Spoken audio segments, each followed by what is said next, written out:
Alright, I'm going to work this challenging piece of heat treat, Georgia Flint River type chert. I'm going to make a San Patrice point. This material is a little bit out of range of the San Patrice, but oh well.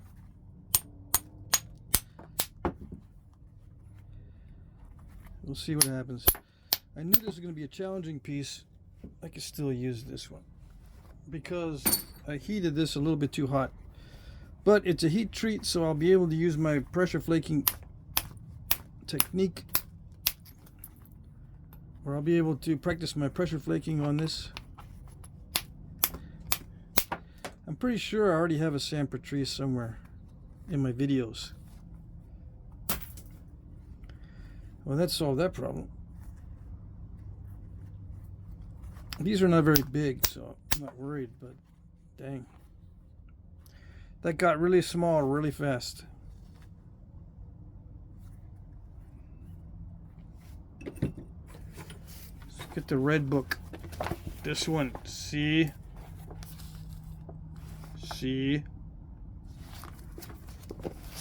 Page 159. This should be big enough for any one of these, even the larger ones, the St. John's variety. San Patrice, to me, in general, looks just like a Dalton with a little tiny base, because it has the same kind of fluting and or thinning in the stem area, grinding of the stem area, little ears on it, and a blade that's usually reworked. So it's like a tiny Dalton. So that's what I'm going to be shooting for in general.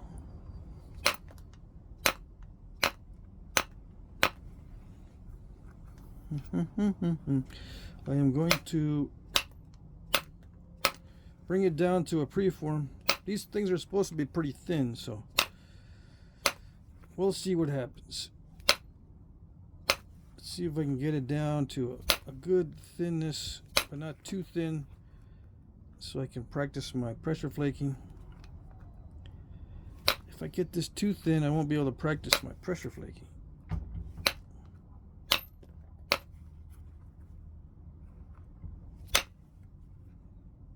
This is a steel rod, by the way.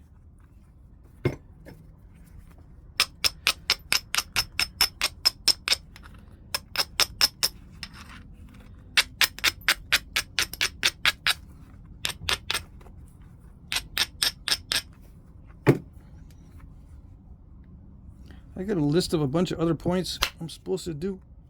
Well, not supposed to, but been requested. And as usual, I can't find where I wrote it down. I didn't write it down with my other notes. It was like a separate thing where I was trying to keep track of all the points in one place. But like a tape measure, looks like I'll have to write down the list, to-do list 5 different times and put it in 5 different places for each to-do list. So that's like 15 to-do lists. Make sure they're all put around in different areas. The only problem with that is if I complete something, I'm gonna have to go to all the lists and delete that one from all the lists. But what if I can't find all the lists and there's one missing, and then that one missing is the only one that I'll be able to find later on, and I'll have a bunch of stuff that I've already done but I don't remember I'd done it, and then I say, well, did I do these or not? I seem to remember, so I gotta look up my videos, do a search on my videos. Oh yeah, I did that one. Do another search on my videos. Oh yeah, I did that one too. But you should be doing searches on my videos before you request something, because I might have already done it. How do you do a search of my videos? I'm glad you asked. You just type in Jack Crafty, 2 words. It can be 1 word, but 2 words usually will do the trick. And then whatever you're looking for, like Jack Crafty San Patrice, or Jack Crafty Tools, or Jack Crafty Clovis. Okay, just do a YouTube search. It has a little magnifying glass symbol up in the corner, usually in the upper right. When you get on the YouTube page, you search. Easy peasy. Now, sometimes YouTube is stupid and the search doesn't get you to where you need to go, even though I do have a video on it. So in that case, you just let me know. I did a search for Jack Crafty la la la. Didn't turn up anything, and I'd really like to see it. Did you do one, or can you do one? So that way I know you've already done the search. It might not come up for me either, even though I've done one of the subject matter. But at least we've been searched. At least it has been searched for. Yeah.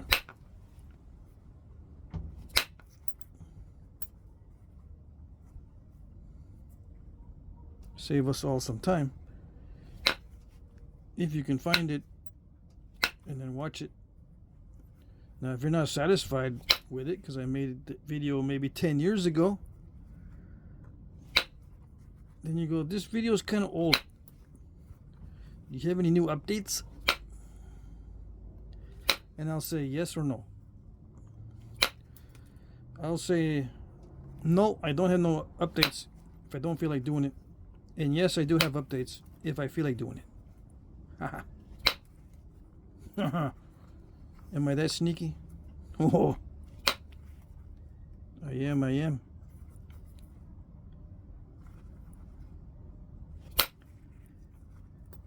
Reminds me of one of my favorite movies, Nacho Libre.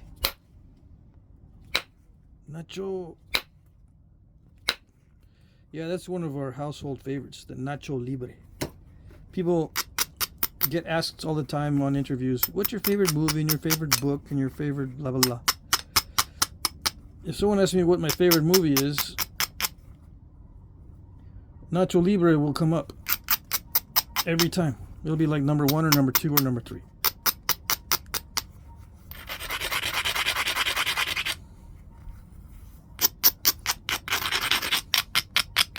Oh yes. But it's a kid's movie, you might say. So, still very enjoyable. It's like a holiday movie for us. If we're all together on a holiday, all of us, all the kids, everybody, we have to watch Nacho Libre. Yeah. Have to.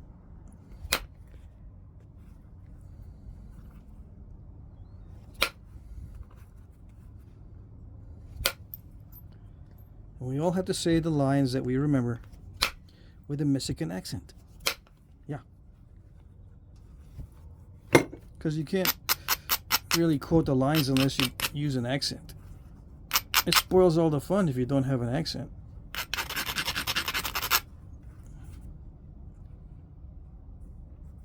You know, look at me, I look hideous. Hideous. It sounds so much better with an accent. Yeah, hideous, but he says hideous.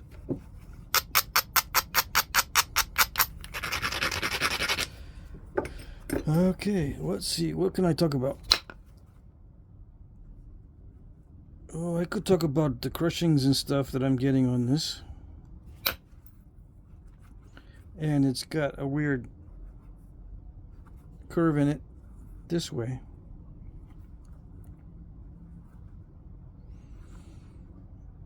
I could talk about this piece of heat treat.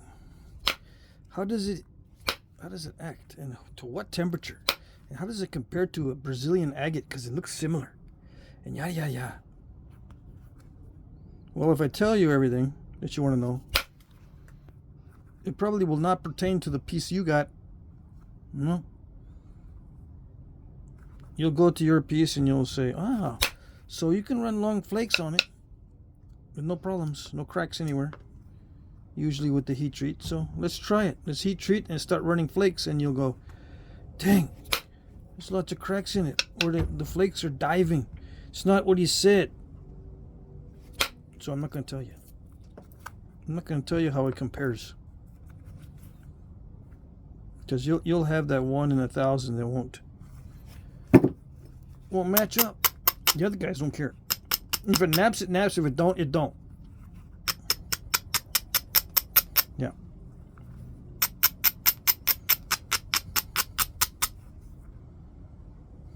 Have I napped Brazilian agate? Oh yes.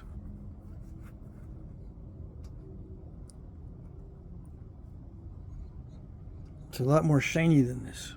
Even though this looks shiny, the Brazilian agate I've napped, it's even shinier. Yeah. It's more pretty also. Alright, let's see. But I'm not going to tell you how it naps because it's not going to pertain to you. You won't have the same experience, and you'll get all depressed. Either your Brazilian agate isn't Brazilian, or your Georgian shirt isn't Georgian, or you didn't heat it right, or it's got cracks in it, or it's a slab and not a spall. So I'm not even going to tell you.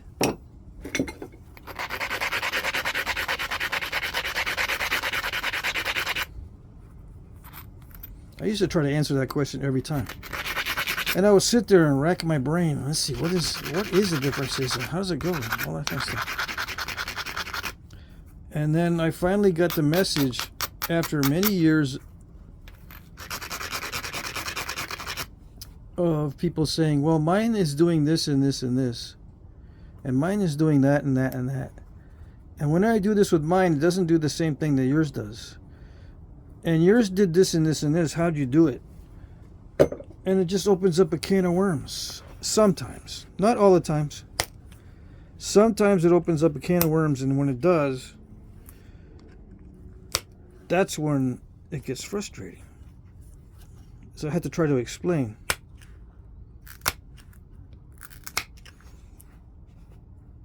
And if you know me, if you see me do an email, I'm a one-finger emailer.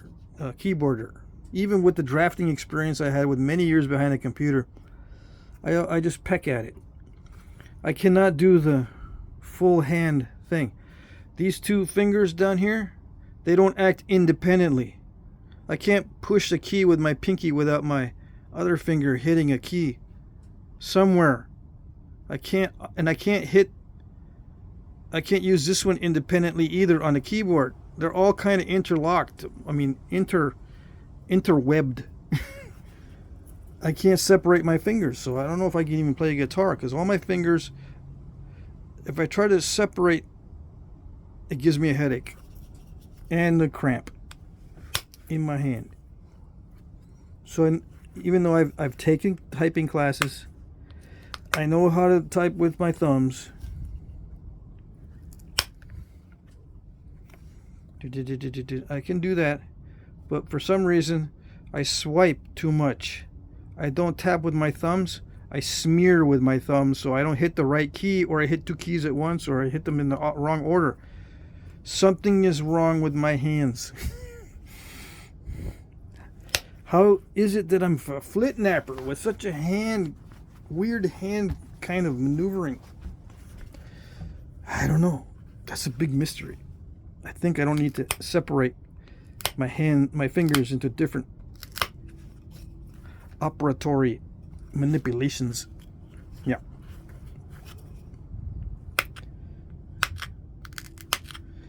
I've wanted to try to play the guitar, right? But and that's why I mentioned it, because I'm afraid to try it, because it's going to be one of those things, if I really want to do it and I can't, I'm going to be on a mission to overcome my biology. And when that happens, there's lots of misery.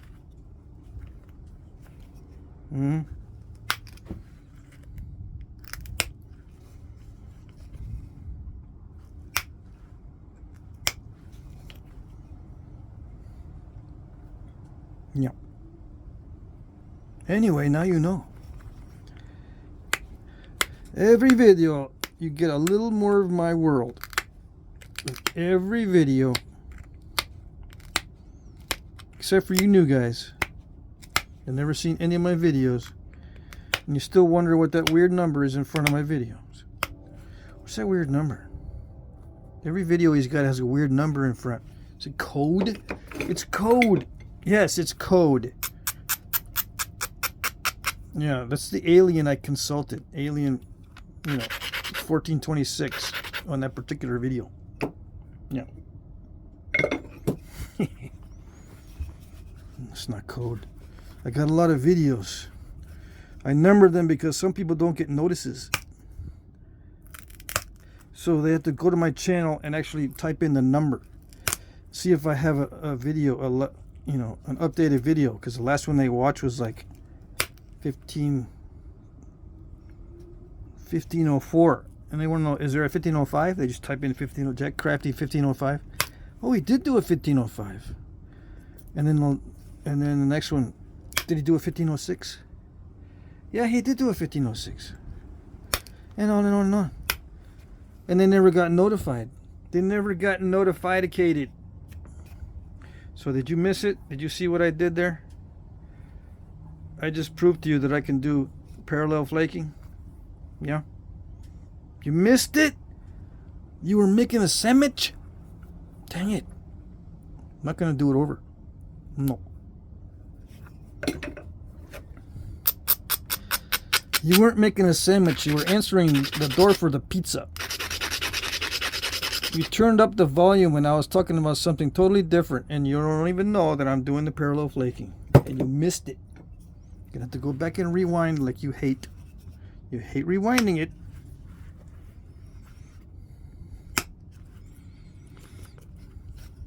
Yeah. Because you can't find the remote. While you were answering the door for pizza, someone stole the remote. Some furry little friend of yours grabbed it and started chewing on it. Yeah. Because it has the scent of your last snack on your remote. You know? It's got the scent of your Takis. Takis chips. Oh, yes. What am I even talking about? If you don't have children, you will have no idea what I'm talking about. And if you don't have pets that sneak off with your food-scented items.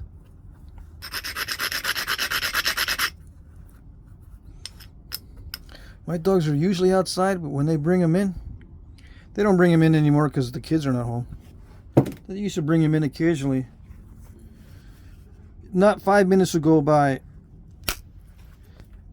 and anything that had a scent on it, they grab it, sneak off with it. Any kind of food scent. My little dogs.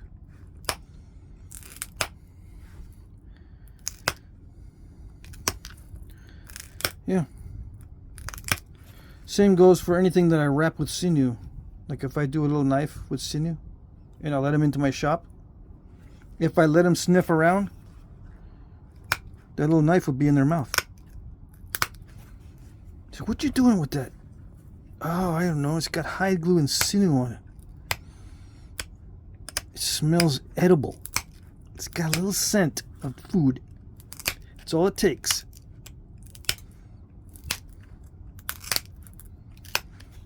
And they grab it.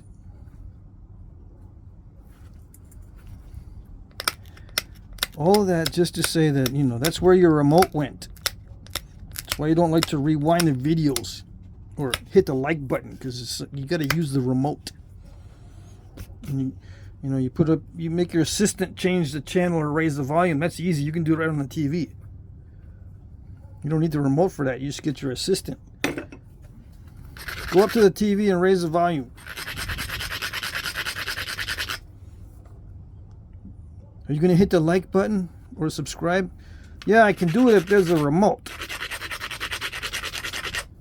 But we're not on the computer and I don't have the remote, so I can't use a special keyboard, blah, blah, blah. So forget to hit the like button.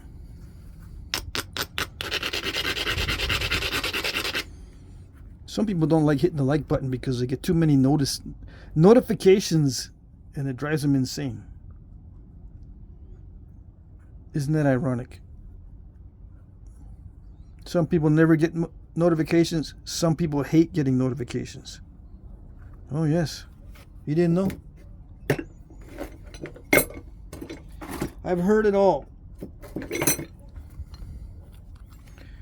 Some people love the notification thing, and they always make sure that they're always subscribed to their favorite YouTubers, always checking. Sometimes YouTube glitches and it unsubscribes you, so they're always checking. And they're very good at it. And they never miss a video, and they never miss an auction. What auction? I got auctions on my videos. On my channel, I mean. I have auctions on my channel of stuff I do during the week. Because I used to get all the time, do you sell that? Do you sell it? Can you sell it to me? Please? Well, I don't normally sell it. What can I have it? That's not what I meant.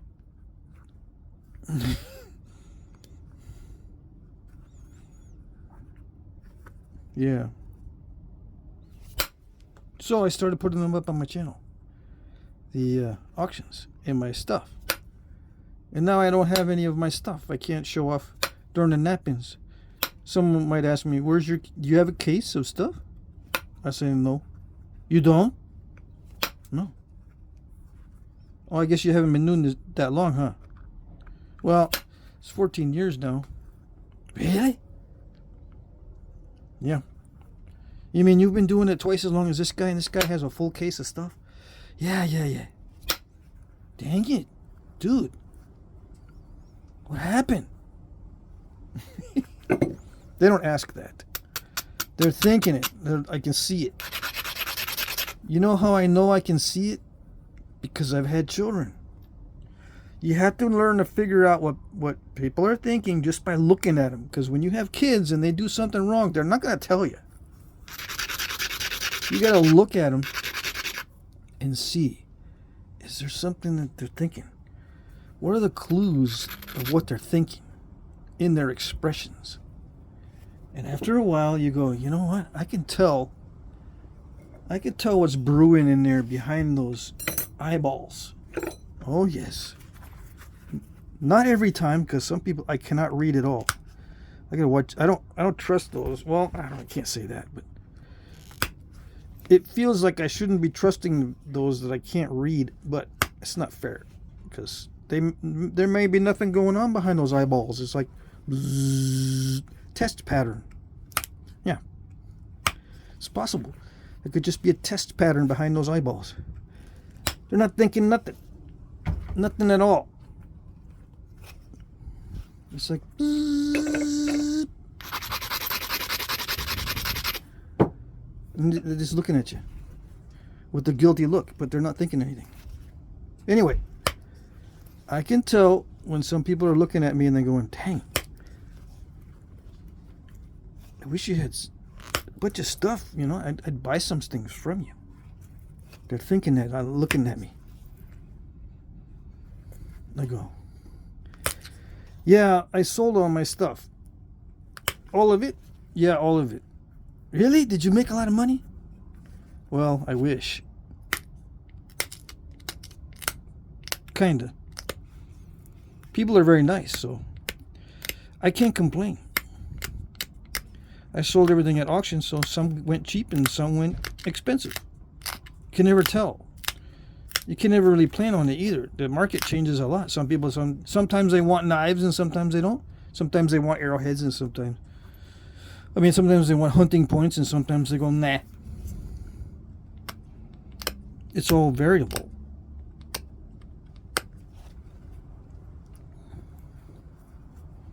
Yeah.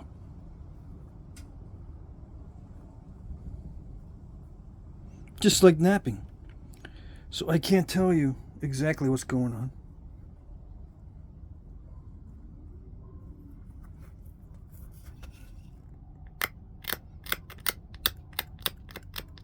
But now you know. And when someone asks me about doing a project on the side, I wish I had a bunch of stuff up on the shelf. I can just say, oh yeah, I got some of that from blah blah blah last year. Yeah, I got some stuff hanging around. I can sell it to you. I don't got nothing hanging around. I got to generate everything new.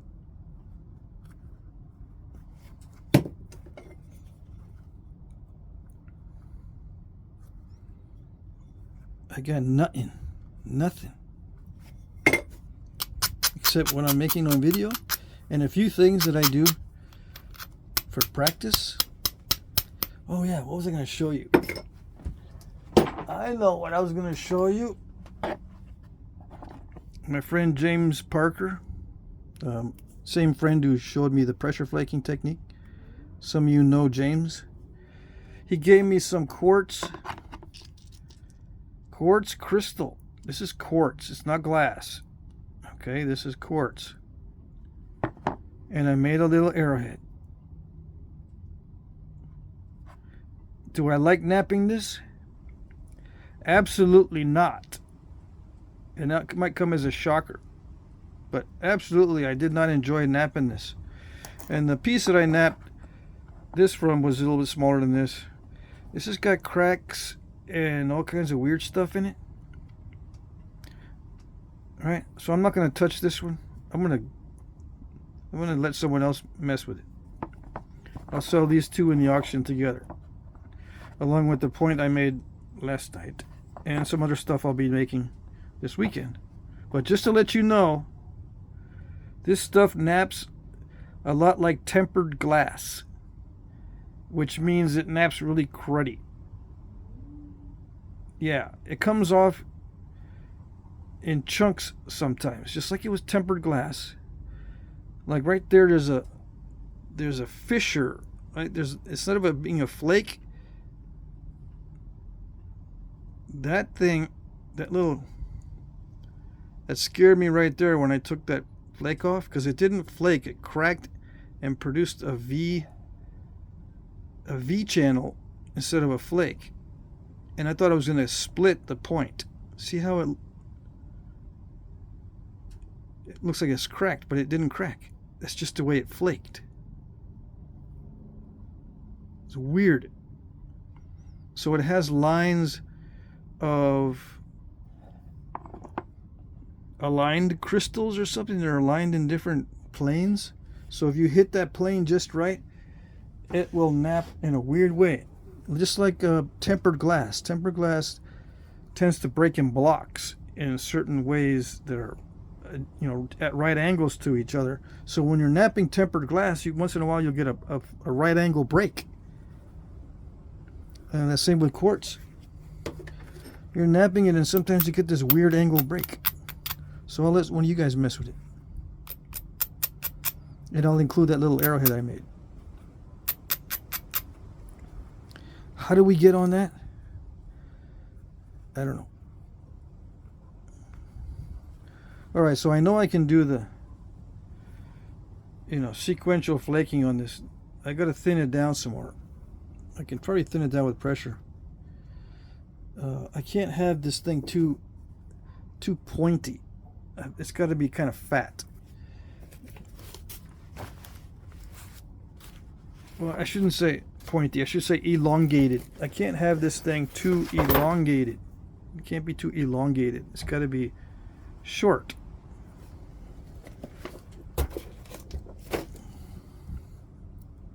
But I can do the parallel flaking on this heat treat. Now, how much of it I'll be able to do on this, nobody knows. Not even I know. It's not fair, I know.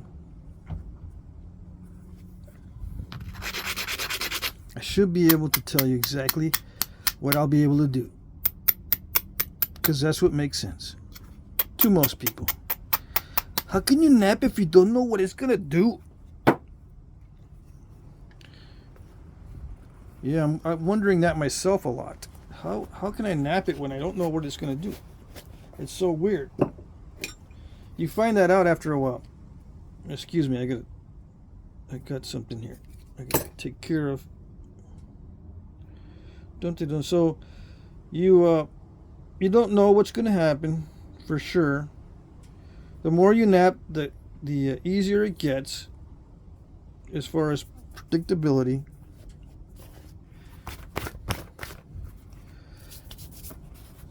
And then try your best. That's all you can do. Try your best to predict things, and if you can't get all bent out of shape. You just gotta go. That's the dice game. That's what he means by rolling the dice. You never know what's gonna pop up.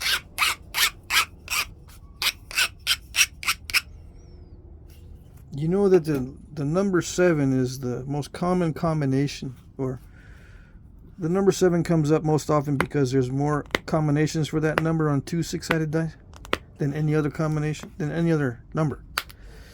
So, you know, that's why people bet on 7s. Same with flaking. You kind of know what comes up most often as far as how it's supposed to act. But that's all you can do. You don't know for sure. And I often say, I just make doo-doo with what I got. Instead of making do what you got.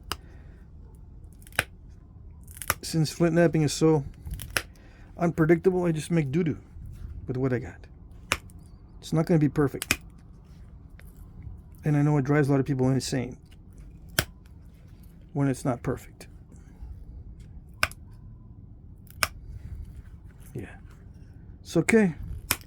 We all go through it. Believe me. Oh, yes.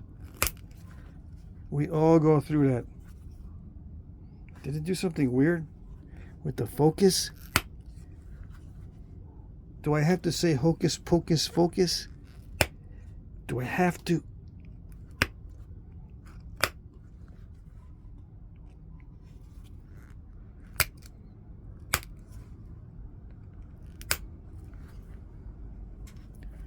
Maybe I do have to say hocus pocus focus, because it seems like it's a magic trick to keep it in focus. Anyway, I whine about that constantly.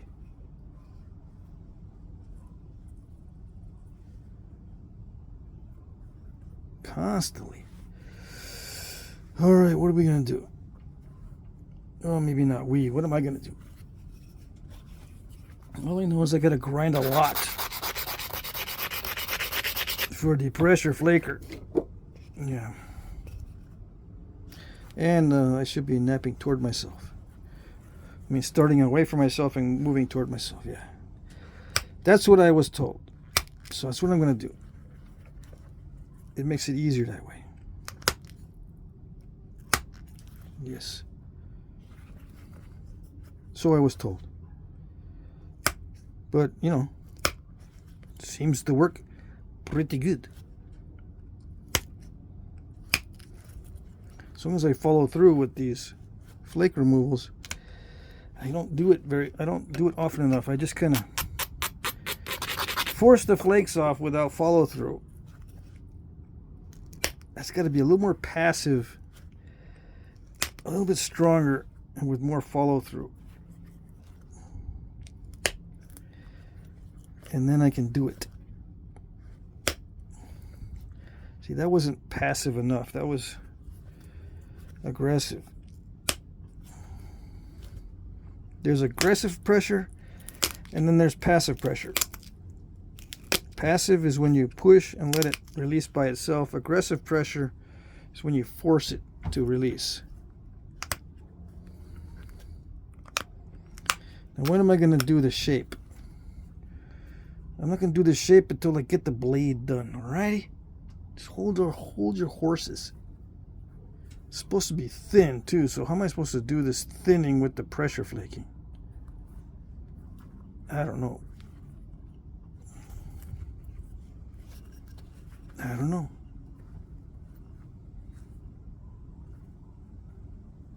I'm going to have to grind it way too much. I'm not going to thin it down too much then.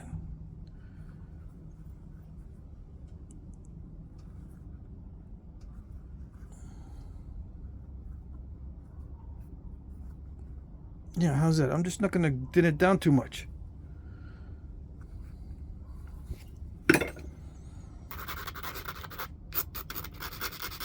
But you want to see it thin and parallel flaked. I know you do. So I will try. Just for the video. And these are paleo points, in case you don't know. These San Patrices, supposedly, they're very old.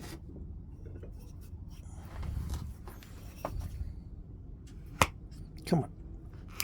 Come on.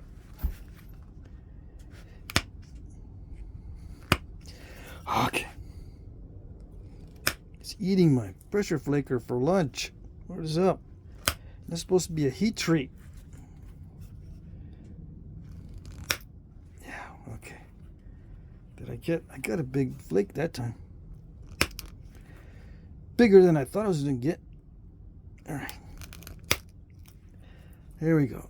Was that a thinning flake? It widened out way too much. It was a thinning flake. It did thin it down a little bit, but dang if it took off a lot. Okay. That's another thinning flake. Let's try to make sure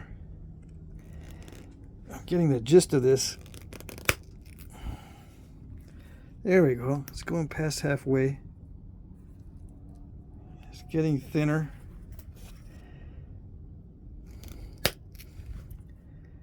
It's still kind of in sequence. I mean, it looks parallel. That was a premature flakeration. Yep. It released too soon. Okay.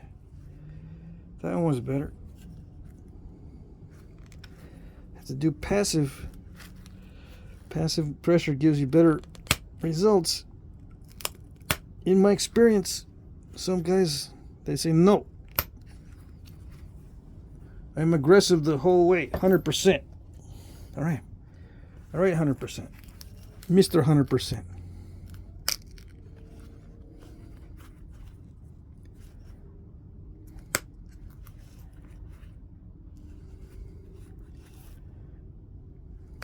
This is so weird for me to thin it this way.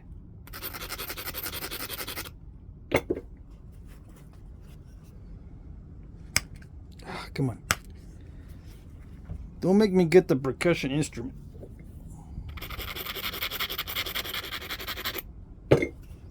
I will get it out. Oh, yes. It's my favorite.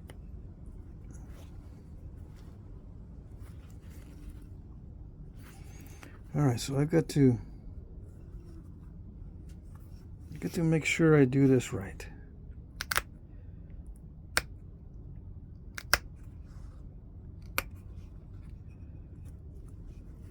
In order to do this right, it has to be in a certain sequence.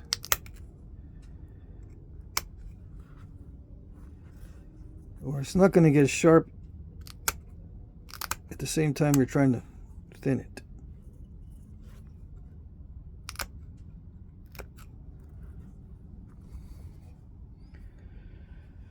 Alright, so that's fine. That's good enough.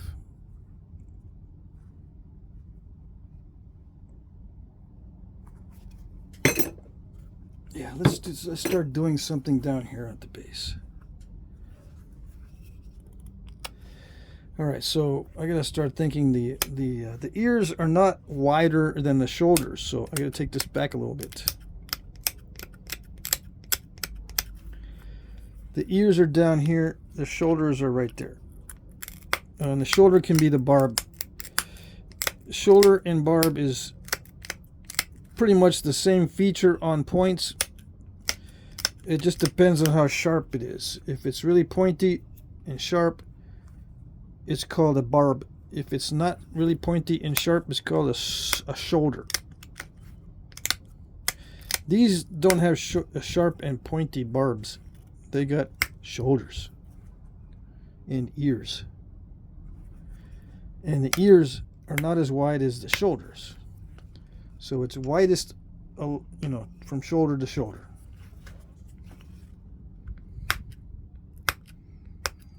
That's pretty much all you got to remember on that one. And I'm just going to do random pressure flaking.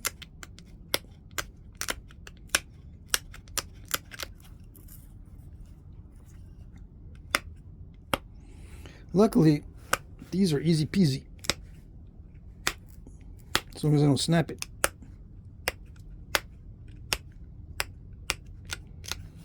Is there a possibility of snapping these? Of course. There's always a possibility of snapping them. Now, I'm not going to have to do any fluting on that side because it's already got an original flake scar. Did these have original flake scars on them? I don't know. They may have been completely flaked, both sides, with no exceptions. In which case I'm in trouble because I'm leaving that original flake scar.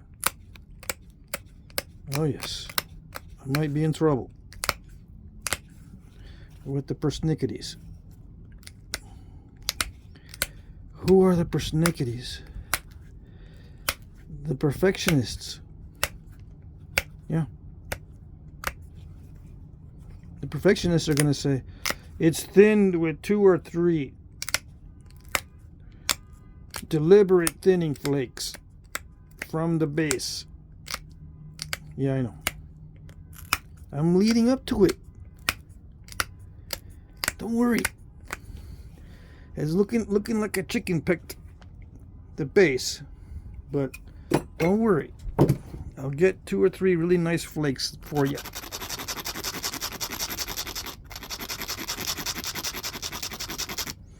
Should I do it with pressure? I'm doing everything else with pressure. Why not? But I won't.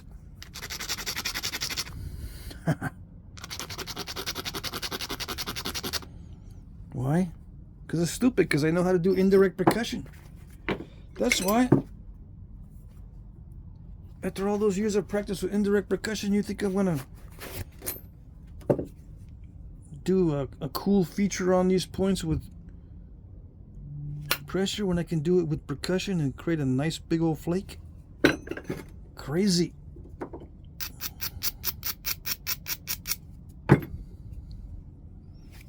You know some of you guys are crazy, yes. Oh, dang.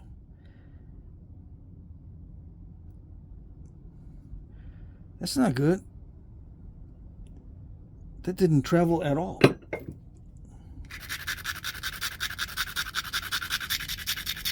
Okay.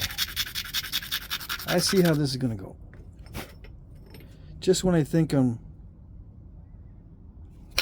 doing it right, it's going to fight me. Yes, indeed. Indeed. Alas. Alas, it will fight me. So we do one right up into the middle. That's what I'm preparing for. Let's see if it'll do it. It did it. Kinda. It almost dived, but it did it. Yeah.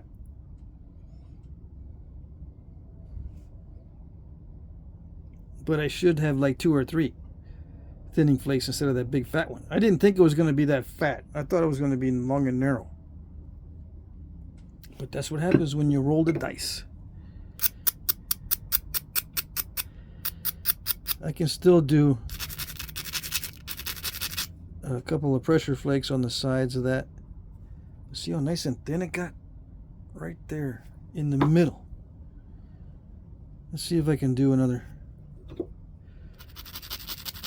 percussion flake on the side here so that I can get rid of that nasty area. It's not that nasty, but hold on. Okay. See, the metal is being deposited on that, and it's just a little bitty platform. Why is it so strong? It doesn't want to do it. That's why. And it's a heat treat. It's not supposed to be stubborn. You never know what you're going to get. That's okay. Let's go back to the pressure flaker. All right. I would have got more control if I had used pressure. Yeah, I know. I never learn.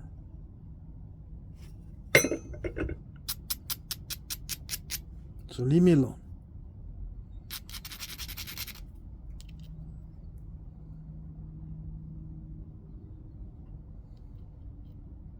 Should I regrind that whole side and then do another pass that looks really cool? Yes, I should. Why? Because it's a video and we can do whatever we want, especially if we want to mess it up. Because even if we mess it up, it's still good for learning purposes. That's what's so great about videos that I didn't even know when I started. Even if I mess it up, people can learn. You can learn not to be stupid.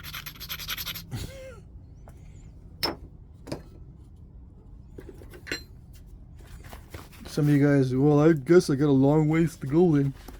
Dang.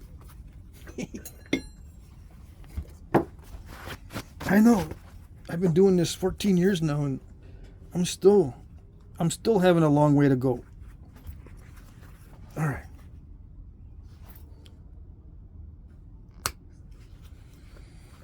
Yeah, we'll figure it out. We'll figure it out together. Make sure. It's just so weird to do it this way. All right.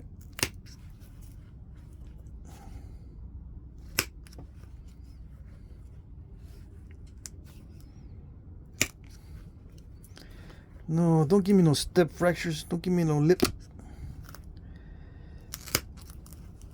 Give me a step fracture is like talking back to me.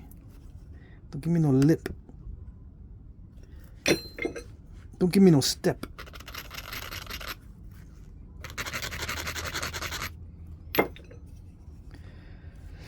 Okay, ready? As it goes down, it gets harder and harder to push off flakes. Oh, come on.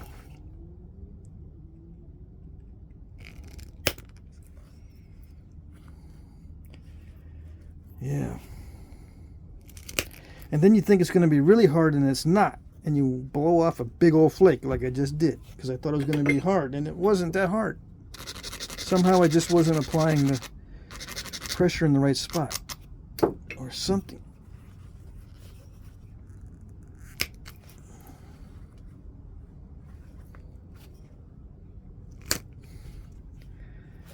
Okay, come on. Yeah, I guess it's looking better.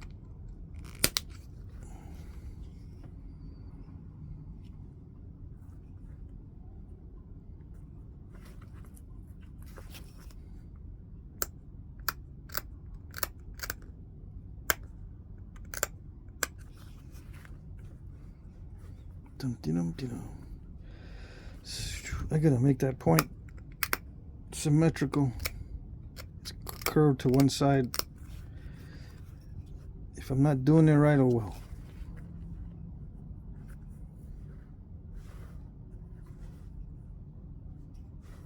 I don't know, it's sharp. Yeah. So I'll just finish by evening up the base and then maybe make these notches a little bit deeper. If I see a dull spot, make sure I get rid of it. I don't think these are serrated, but I didn't check. Are they? Did I remember the page number correctly? 159 or some. Let's see. Maybe so. Maybe I remembered.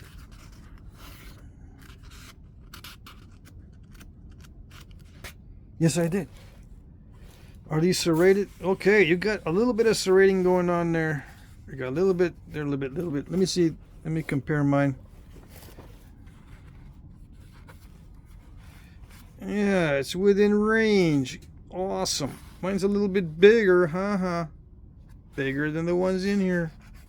You thought I was messing with you, making a small San Patrice. This is within range, okay? What book is it? What book is it?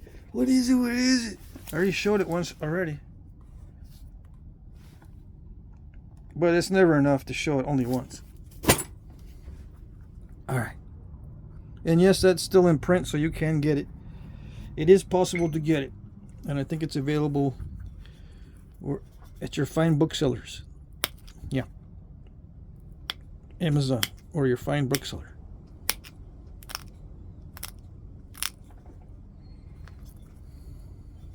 Wherever fine books are sold.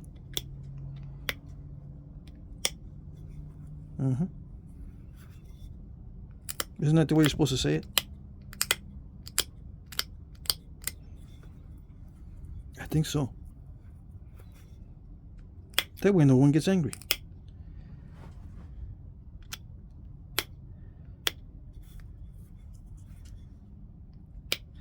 Alright, what am I doing? I'm deepening the notch, although some of these didn't have deep notches.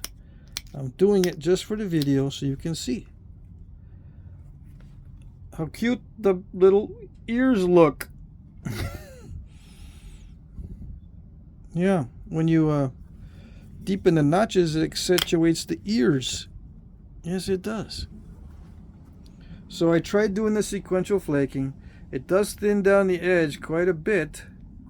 So I'm thinking more and more that the sequential flaking is a sharpening technique.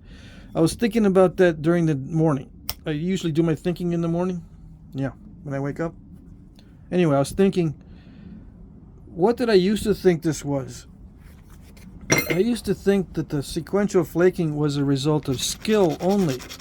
That the more skilled you get, the more inclined you are to do the sequential flaking because it ends up being more efficient over time. But as I'm getting more and more acquainted with pressure flaking, yes, it is a measure of skill, but it's also seemingly a good way to sharpen it. Seemingly, that is very sharp. Oh yes.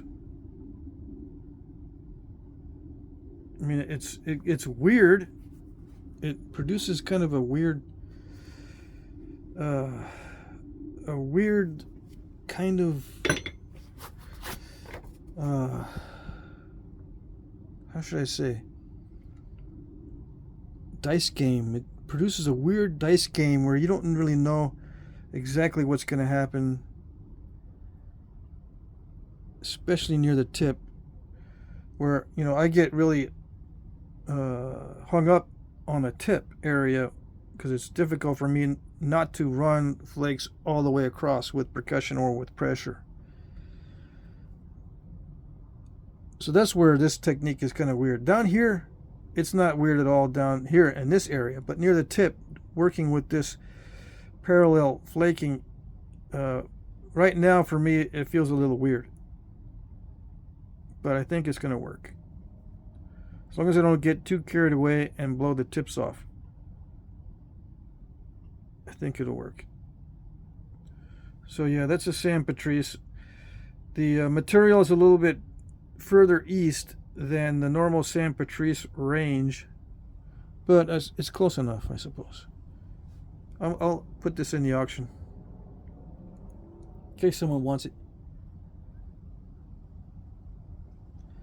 They want to see how it looks with this technique to sharpen it, because I was trying to sharpen it while I was pushing off the flakes, because that's what makes sense to me. Alright, so let's see if I can get a thumbnail photo.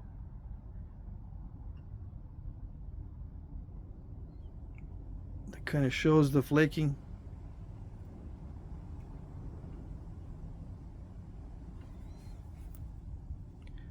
I want to show the flaking and the little ears.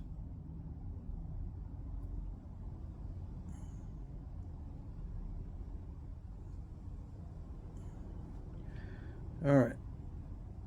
That's it.